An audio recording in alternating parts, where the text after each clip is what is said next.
Today we're going through a basic pit class, introducing officers to the pit maneuver for the first time. It stands for Pursuit Intervention Technique, so it's a method of ending a vehicle pursuit in a controlled way. In Minnesota, it's the safest way to conclude a pursuit for the general public, the officers, and the suspect. We train it in the classroom and we bring it out to the track to perfect what we taught in the classroom, so it all comes together so that they feel comfortable with it and they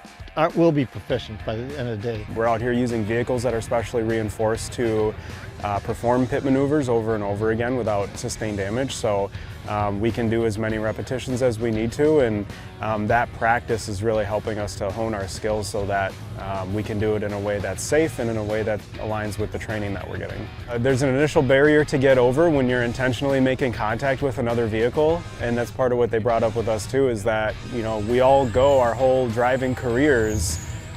really not wanting to touch any other vehicle, of course, you know, it's like we have an imaginary force field around us, and so overcoming that and kind of breaking through that force field is the first step, and once you overcome that, then you can really start implementing the techniques. This is invaluable training, and the pit maneuver really is a safe way to end a pursuit and to stop that danger to the public posed by the suspect. When it's performed correctly, there's very little risk of injury to anyone involved.